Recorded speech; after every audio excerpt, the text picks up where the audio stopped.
So I used to be a really avid reader, but I will admit that over the years I kind of fell out of it, and that's where comic books have kind of helped pave the way for me being literary again. But one of my favorite books growing up was Captain Underpants. And since people are freaking out about the new movie, I figured this would be the perfect time to talk about one of my favorite heroes of all time. So let's go over his origin and history.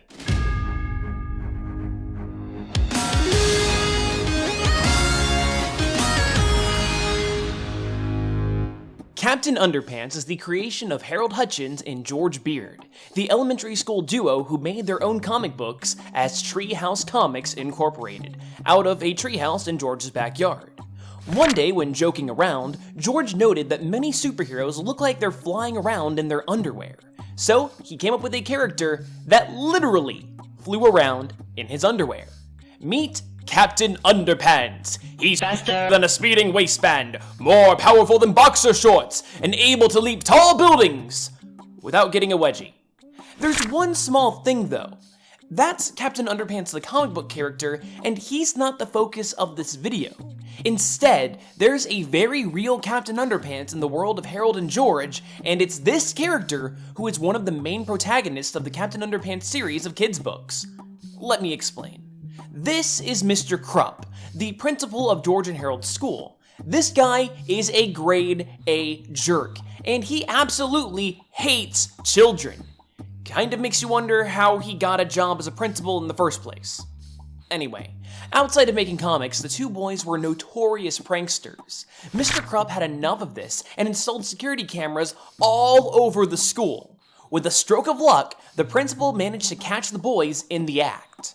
With a copy of the VHS tape in hand, Mr. Krupp blackmailed George and Harold into following a strict guideline of rules and chores.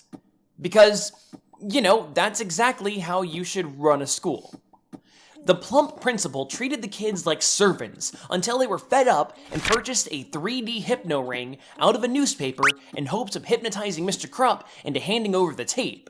Well, this actually ended up working, and to further add insult to injury, Harold and George also made their principal believe that he was their favorite creation, Captain Underpants.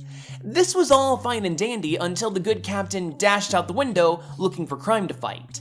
He didn't exactly fight crime per se, but rather made a couple of criminals laugh so hard that the police were able to catch up with them and perform the arrest.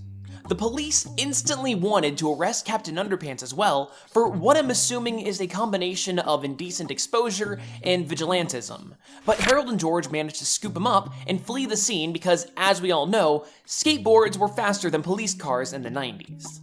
Almost immediately, the three of them run into robots robbing a jewelry store and stumble across their creator, Dr. Diaper, who captured Captain Underpants. George managed to distract Dr. Diaper by making it look like he somehow pooped outside of his diaper, and the kids fought off the robots using the power of Flip-E-Rama, sometimes also known as Flip-O-Rama. They saved the day, and the boys try to get Captain Underpants to turn into Mr. Krupp. The only problem, though, is that the captain didn't know who that was.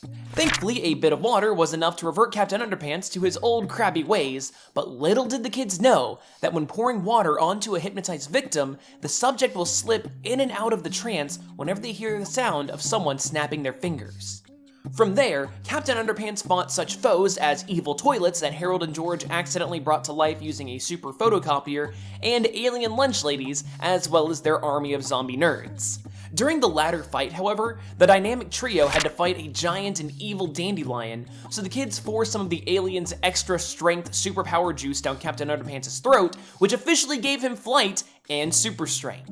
With these newfound powers, Captain Underpants battled the nefarious Professor Pippi Pee Poopy Pants, the teacher Mrs. Ribble who turned into the villainous Wedgie Woman, and her robot George and Harold doppelgangers. And honestly, that's all the information that you really need. Now, I will admit that I only covered the first 5 volumes of this series, and there ended up being 12 of them. Like, seriously, they kept printing these way after I stopped being a kid and was into them. And this most recent one, Captain Underpants and the Sensational Saga of Sir Stinkslot, this came out in 2015. Like, I had no idea. But unfortunately, there aren't a lot of people uploading high-quality scans of children's books, and there aren't any ebooks that I can really just take images from, so that's where we're going to have to stop. If you really want to know what happened, it's really just the same formula of wash, rinse, repeat. There's a bad guy, Captain Underpants has to save them. That's about it. There's some time travel that goes on, and in fact, in this most recent one, they time travel to the future, and it's revealed that Harold is gay.